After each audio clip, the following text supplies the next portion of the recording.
The air in North Dakota doesn't just get cold, it turns into a blade. It carves into the lungs, smelling of frozen mud, diesel exhaust, and the metallic tang of raw earth. Jack gripped the iron wrench, his knuckles white and scarred, merging with the steel as if they were forged in the same furnace. Above him, the derrick groaned against the howling wind, a rhythmic, mechanical heartbeat that Jack had learned to translate. He didn't just work the rig, he felt it.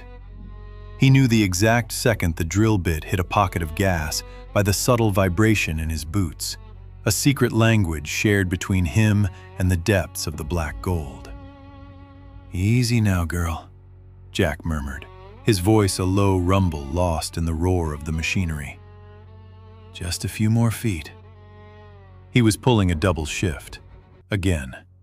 His eyes were bloodshot, rimmed with the grime of 36 hours without sleep, but his movements remained precise, surgical. Every drop of sweat was $1 for the mortgage. Every ache in his lower back was a nail in the fence of his family's farm back in Kansas. During the 5-minute break, Jack retreated to the edge of the platform. He pulled a tattered photograph from his chest pocket, shielded from the grease by a plastic sleeve. In the image, the Kansas sun was setting, painting the wheat fields in hues of honey. Sarah stood there, her smile wide and bright, leaning against the shoulder of Mark, Jack's best friend since they were 5. Mark was the one keeping the farm running, while Jack sold his soul to the oil fields. Jack's thumb traced Sarah's face. He could almost smell the lavender detergent she used and feel the warmth of the kitchen on a Sunday morning. He had a surprise tucked away in his locker, a velvet box containing a diamond that cost him 6 months of overtime. For their 10th anniversary, he wasn't just going home. He was bringing the deed to the land, paid in full. The foreman, a man whose skin looked like weathered leather, spat a stream of tobacco juice into the snow. "You're a machine, Jack, but machines break. Go get some rack time." "I'm fine, Miller," Jack replied, his voice thick with a tired pride. "Just thinking about the homecoming." He reached for his satellite phone to leave a quick message for Sarah, his heart quickening with the simple anticipation of her voice. But as the screen flickered to life, a notification sat there. A missed call and a text from a neighbor back home. Someone who didn't usually reach out. "Jack, I'm sorry. I thought you should know before you got back. I saw Mark's truck at your place again. It's been there every night for a month." The wind didn't feel cold anymore. It felt like nothing. Jack stood frozen, the heavy iron wrench slipping from his numb fingers, clattering against the steel grate with a sound that echoed like a gunshot in the silent, frozen dark. The roar of the North Dakota rig was replaced by a silence so heavy it felt like drowning. Jack didn't call. He didn't text. He simply drove, the interstate a blur of gray asphalt and red-rimmed eyes. In his pocket, the velvet box felt like a hot coal against his thigh. He wanted to believe the neighbor was wrong. He wanted to believe that the world was still solid, that the ground beneath his feet wasn't made of shifting sand. The Kansas air was deceptively sweet when he pulled into the gravel driveway at 3 a.m. It smelled of blooming clover and coming rain. The farmhouse light was on, a low amber glow from the upstairs bedroom. Jack didn't use his key. The door was unlocked. Every floorboard he'd ever sanded, every hinge he'd oiled, seemed to scream under his weight. As he reached the landing, the sound hit him first. A laugh. Not Sarah's bright Sunday morning laugh, but something low, intimate, and jagged.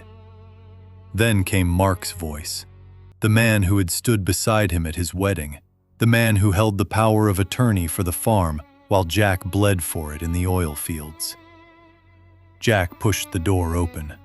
The scent of lavender detergent, the smell he had dreamt of for months, was choked out by the musk of another man's sweat. Sarah's eyes met his, and for a heartbeat, he expected shame. Instead, he saw a cold, flickering defiance. Mark didn't scramble for his clothes. He leaned back against the headboard, a slow, predatory grin spreading across his face. "You're early, Jack," Mark said, his voice smooth as oil. "But I suppose it's time we settled the books." "Out," Jack rasped. His heart wasn't beating. It was thudding like a failing engine. "Get out of my house!" Sarah sat up, wrapping the duvet, the one Jack's mother had quilted, around her shoulders. "It's not your house anymore, Jack." The words felt like a physical blow to the solar plexus. Mark reached for a stack of papers on the nightstand and tossed them onto the floor. They fluttered down like dying birds. "You were so busy playing the martyr in the mud that you didn't notice what you were signing," Mark said, stepping out of bed. He was taller than Jack remembered. Or perhaps Jack just felt smaller now. "The LLC, the equipment, the deed to the North Pasture. It's all been legally transferred. Turns out your trusted partner decided to sell, and I decided to buy. With the money you sent home every month." "You stole it," Jack whispered, his knuckles turning white as he gripped the doorframe. "I optimized it," Mark corrected. Sarah didn't want a ghost for a husband, and I didn't want to see this land go to waste under a man who's never home. We're filing for the final injunction tomorrow. You have 10 minutes to clear out before the sheriff arrives for trespassing. Minutes later, Jack found himself standing in the gravel, the porch light casting his shadow long and broken across the dirt. The humidity felt like a shroud. Sarah stood in the doorway, her silhouette sharp and unforgiving. "Wait!" Mark called out, jogging down the steps. He stopped 5 feet away and reached into his pocket. He pulled out a heavy, rusted object and dropped it into the dust at Jack's feet. It was the iron wrench Jack had lost on the rig, or one just like it, scarred, cold, and useless. "Take it," Mark sneered. "It's the only thing you actually know how to hold on to." The door slammed shut. The deadbolt clicked, a sound as final as a casket closing. Jack stood in the dark, the silence of the plains ringing in his ears, clutching a piece of scrap metal while the life he had built burned to ash behind him. He looked at the wrench, then at the darkened windows of his own home. He had nothing left but the clothes on his back and a cold, rising tide of something that felt very much like war. He didn't know where he was going, but as he turned toward the road, he felt a strange vibration in his palm. It wasn't the rig. It was his own pulse, steadying, hardening into something Jack had never felt before. The terrifying clarity of a man who has nothing left to lose. The smell of the scrap heap was a mixture of rotting rubber, oxidized copper, and the persistent vinegary scent of cheap coffee. Jack lived in the belly of a 1984 Fleetwood Bounder, a rusted aluminum shell parked on the bleeding edge of a salvage yard in Wichita. The windows were cracked, taped over with duct tape that wheezed every time the Kansas wind kicked up. He didn't drink. He didn't sleep more than 4 hours. He worked. By day, he was a ghost in neon orange, hauling heavy timber at construction sites, or shoveling gravel until his palms bled and calloused over the old scars. But when the sun dipped below the horizon, painting the sky the color of a fresh bruise, Jack returned to the boneyard. "Another night at the altar, Jack?" Old Miller, the yard owner, would rasp, leaning against his shack with a cigarette dangling from his lip. "The earth doesn't wait for sunrise, Miller," Jack replied, his voice sandpaper dry. In the center of the scrap heap, Jack's resurrection was taking shape. It was a Frankenstein's monster of engineering. An old truck engine, hydraulic pumps salvaged from a crashed combine, and drill bits he'd spent weeks retempering in a homemade forge. His hands, once used to hold Sarah's waist, now danced over grease-slicked valves and frayed wires with a lover's precision. He wasn't just building a rig. He was carving a weapon out of the things the world had thrown away. Just like him. The heat that summer was biblical. The Kansas soil didn't just dry, it shattered. Great fissures opened in the earth like hungry mouths, and the once golden wheat turned to gray dust that choked the lungs. The local papers were full of it. Historic drought, wells running dry. On the news, he saw Mark's face, slick with sweat, eyes darting with a hidden panic as he stood before a withered field. The quote, "3 farm," was dying. The north pasture, the prize Mark had stolen, was becoming a graveyard. Jack spread a topographical map across the grease-stained floor of the van. His finger traced the lines of the shale, sensing the hidden geometry of the deep water. The state geologists had marked the quote, _4 sector as a dead zone. A pocket of dry stone. But Jack knew the secret language of the vibrations. He remembered the way the drill bit had sung 5 years ago when they'd bored a fence post too deep. He towed his rig out under the cover of a moonless sky, the rusted chains clanking like a prisoner's gate. He set up on a jagged piece of no man's land, a strip of dirt the banks had forgotten. The engine roared to life, a guttural, screaming protest against the silence of the plains. Jack gripped the lever. The vibration started in his boots, a familiar, rhythmic heartbeat. "Come on," he whispered, his knuckles turning white against the grime. "Speak to me." The drill bit groaned, grinding against stubborn, ancient flint. 10 feet. 50. 80. The engine hissed, steam erupting from a faulty seal. Jack didn't flinch. He tightened the bolt with the very same rusted wrench Mark had thrown at his feet. Suddenly, the rhythmic thudding stopped.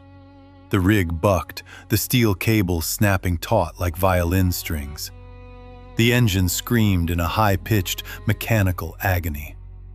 Jack froze, his hand hovering over the kill switch. Below him, deep in the dark, silent guts of the earth, something was moving. It wasn't the slow, heavy pressure of water.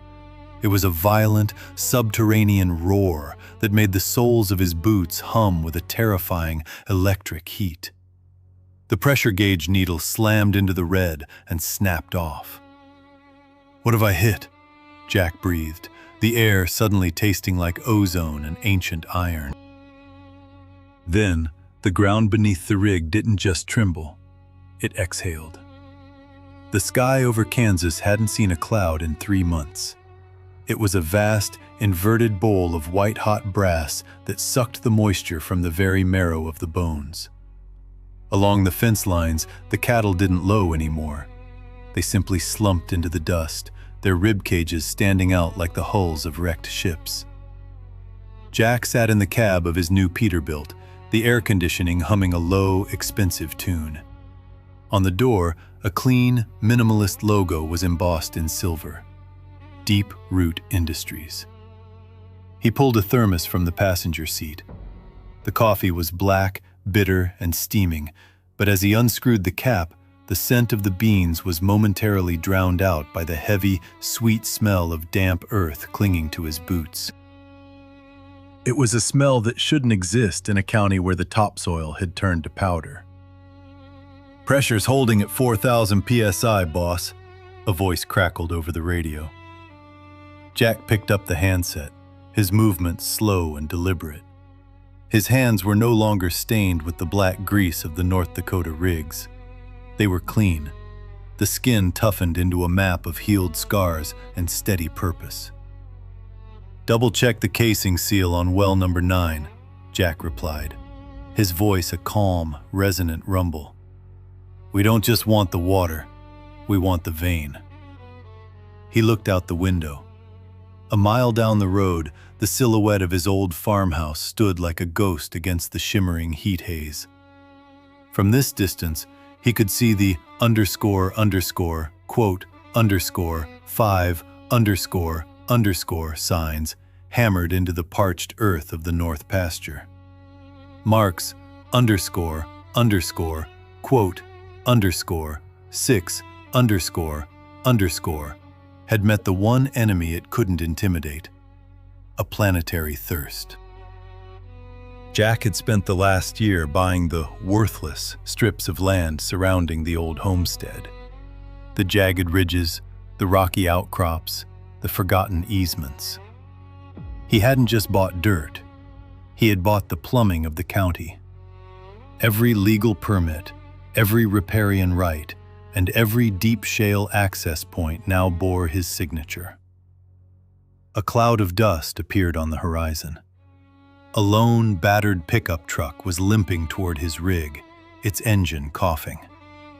Jack watched it through the side mirror, his pulse not quickening by a single beat. He knew the rhythm of that engine. He'd fixed it a dozen times with a rusted wrench. The truck ground to a halt. Mark stepped out. He looked smaller, shrunken by debt and the relentless sun. His shirt was stained with salt, and his eyes were wild with the frantic look of a man drowning on dry land. Behind him, Sarah remained in the passenger seat, her face a pale blur behind the grime-streaked windshield. Mark approached the Peterbilt, squinting against the glare of the chrome. He reached out to touch the door but stopped, his hand trembling inches from the metal. "Jack," Mark croaked, his voice breaking. "The sheriff's coming tomorrow. The bank. They're taking the livestock. We haven't had a drop in the pipes for a week." Jack lowered the window just an inch. The heat that rushed in smelled of failure and desperation. He didn't speak. He simply looked at the man who had stolen his life, seeing nothing but a stranger. "Please," Mark whispered, his pride finally snapping like a dry twig. "Just one tap. Connect us to your line. I'll pay whatever you want. I'll give you the deed back. Just give us the water." Jack leaned back, the leather of the seat creaking softly. He reached into the center console and pulled out a heavy, rusted iron wrench, the one Mark had thrown into the dirt a year ago. He turned it over in his hands, feeling the weight of the past. "You told me once that this was the only thing I knew how to hold on to," Jack said softly. He looked past Mark, straight at the farmhouse.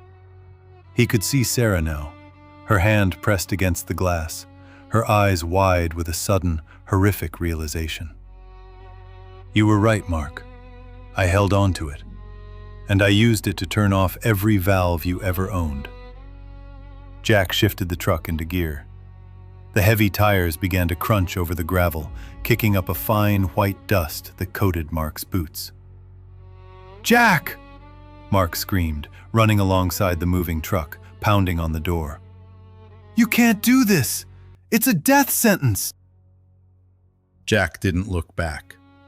He tapped the touchscreen on his dashboard, opening a live feed of his seismic sensors. Deep below the scorched earth, the water was flowing. A cold, subterranean river, millions of gallons of life, moving exactly where he commanded it to go. As he drove away, a notification chimed on his encrypted satellite phone. It was a legal alert from his lawyers. "Injunction granted. Total control of the aquifer confirmed. You are now the sole provider for the district." Jack smiled, a thin, cold line. He was no longer a ghost in the scrap heap. He was the master of living water. But as he glanced at the monitor, A red light began to flash at the very edge of his newest claim. Something wasn't right. The sensors weren't picking up water anymore. They were picking up a frequency that shouldn't exist in the Kansas bedrock. A rhythmic, metallic tapping coming from 5 miles down. Someone else was already down there, and they were tapping back. The sky over Kansas had finally died. It wasn't blue anymore. It was a bruised, hazy white, the color of a cataract eye. The wind didn't bring relief. It brought the __quote _8 __. A fine, choking silt that tasted of copper and failed dreams. Jack stood on the reinforced steel balcony of the Deep-Root headquarters, a monolith of glass and cooling systems that hummed with the arrogance of power. Below him, the world was parched, but inside, the air was crisp, smelling of ozone and expensive filtration. The security gate buzzed. 2 figures stumbled into the courtyard. They didn't look like the people from his nightmares anymore. They looked like scrap. Mark was skeletal, his expensive denim jacket now frayed and caked in gray mud. Sarah followed a step behind, her hair, once smelling of lavender, now matted with dust, her skin mapped with the red lines of heat exhaustion. They stopped at the base of the stairs, squinting up at the silhouette of the man who owned the horizon. Jack descended slowly. Each step of his boots against the metal was a rhythmic, heavy tolling. Clang, clang, clang. "Jack, please." Mark's voice was a dry rattle, like pebbles in a tin can. He reached out, his fingernails split and black. "The bank took the house this morning. The sheriff, he didn't even give us time to pack the photos. We've been walking for 6 miles. Jack didn't stop until he was 2 feet away. He could smell them now, the sour tang of old sweat and the metallic sharp scent of desperation. 6 miles, Jack repeated. His voice was a low, resonant cello in the desert air. "I spent 6 months in the North Dakota frost for a house you stole with a signature. 6 miles seems light." Sarah stepped forward. She tried to conjure the old magic, tilting her head, her cracked lips trembling into a ghost of a smile. She reached out to touch his forearm, her fingers hovering near his clean, pressed sleeve. "Jack, honey, we were lost." "We made a mistake," she whispered, her voice honey-laced with hemlock. "You were always the strong one, the provider. You can't let us die out here in the dirt. Think of the Sundays. Think of the garden we planted together." Jack looked down at her hand. He remembered those fingers tracing the map of his back. Now they just looked like the claws of a scavenger. He reached into his pocket and pulled out a bottle of water. It was beaded with condensation, the cold droplets weeping down the plastic and dripping into the thirsty dust. The sound of the seal breaking, a sharp, crisp crack, was the loudest thing in the county. He took a long, deliberate swallow. The ice-cold liquid slid down his throat, a luxury more valuable than gold. Mark's Adam's apple bobbed in agonizing sympathy. Sarah's tongue darted out to lick her parched lips. "You want to settle the books, Mark?" Jack asked, capping the bottle. "That's what you said in the bedroom. __quote _9 __. I'll give it all back," Mark sobbed, dropping to his knees. The gravel bit into his skin. "The equipment, the north pasture, what's left of it. Just give us a line, a gallon, anything." Jack looked at the rusted wrench tucked into his belt, the same one that had built an empire from the scrap heap. He leaned down, his face inches from Mark's. "The land is already mine, Mark. I bought the debt 3 months ago. You've been living on my grace without even knowing it. And as for the water..." Jack stood up straight, his shadow engulfing them both. "I don't sell to trespassers." He turned his back. The heavy glass doors hissed open, releasing a tantalizing puff of Arctic air. "Jack!" Sarah screamed, her voice breaking into a jagged sob. "Where are we supposed to go? There's nothing left." Jack paused, his hand on the doorframe. He didn't look back. "You told me once that the wrench was the only thing I knew how to hold on to," he said softly. "You were wrong. I also know how to hold a grudge." He stepped inside. The door sealed with a pressurized thud, cutting off the sound of their wailing. Jack walked to his desk and looked at the monitors. The red light at the edge of his claim was still flashing, the rhythmic metallic tapping from 5 miles down. It was faster now, more urgent. It wasn't a machine, it was a code. He leaned in, his heart stuttering. The frequency wasn't coming from a competitor. It was coming from a sector of the crust that should be solid granite. Tap, tap, tap. Pause. Tap, tap, tap. Jack's blood turned to ice. He knew that rhythm. It was the same heartbeat he'd felt on the rig in North Dakota right before the world exploded. Someone wasn't just stealing his water. They were sending a message from the one place no man was supposed to survive.